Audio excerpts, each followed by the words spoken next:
one thing I will always, until the day I die, put out the absolute best and brightest information on how to make money online. I'll never hold anything back. I'll never be greedy. I will always give away every single thing that I possibly can for you guys on how to leave your 9-to-5 jobs behind.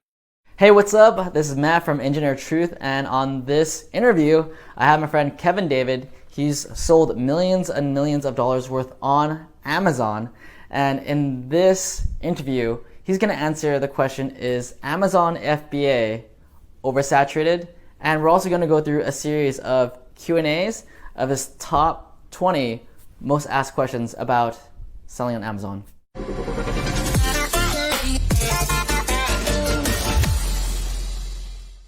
So, Kevin, nice house. Thanks for inviting me. Thanks, man. I appreciate it.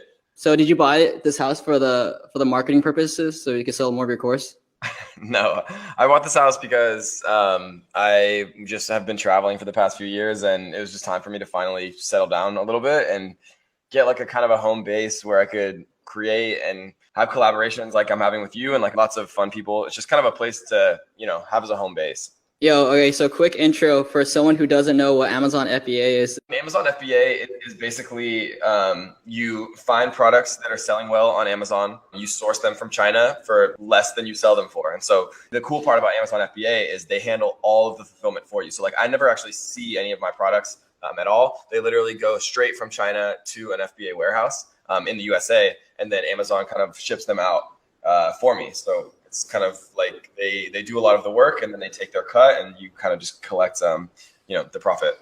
What do you have to say to people that say that, oh, it's oversaturated, Amazon FBA is oversaturated?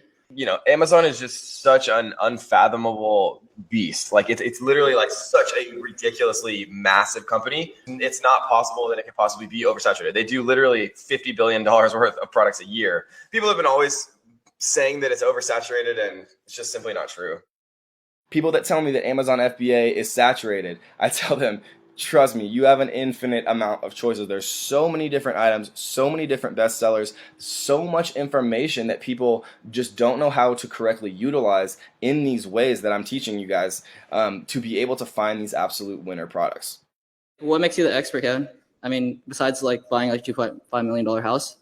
I mean, I don't claim to be like a guru or an expert or anything like that. I just figured out how to do it for myself. I was sharing kind of what I was doing and how I was making it work with just like friends and people that I met on Facebook and Facebook groups and stuff like that. And people were like, wow, like this, you need to be sharing this with more people. And so I made a YouTube video. And then when I got back, right, like there was like 100,000 views on this video. And I was like, okay, I have to actually teach these things that I'm learning for myself and using in my own business. And so I wouldn't say I'm necessarily an expert, but well, I have thousands of students now, and many hundreds of them are making $1,000 a day, and have left their 9-to-5 jobs, which is kind of what my purpose and my mission is. Because Amazon FBA is amazing. I love it. We've created so many amazing products, made so many people happy with the products that we bought. We've made a lot of money doing it, but really what gives me happiness and fulfillment as a person is helping other people. And so, what my passion is and what my purpose is in life, I realized was to help as many other people and as many other entrepreneurs as I possibly can realize that there is another way. I know the hardest part about starting an Amazon business is product selection.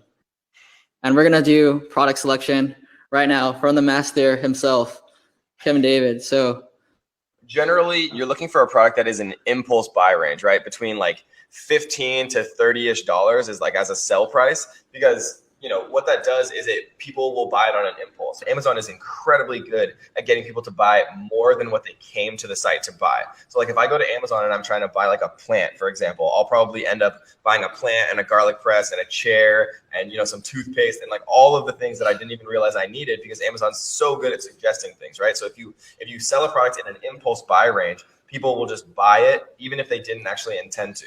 And so when I'm going into a new niche, choosing a new product to actually sell, what I'm looking for specifically is product landscape of that particular niche has a low average review count. So I like to look for products that have 51 or less reviews. So like if products have 100 or less, I can do that now too. But anything over like 100 for the review average, I generally try to stay away from, just because it's very hard to kind of unseat the incumbent from a review perspective. And so those are kind of some of the simple things that I like to look for.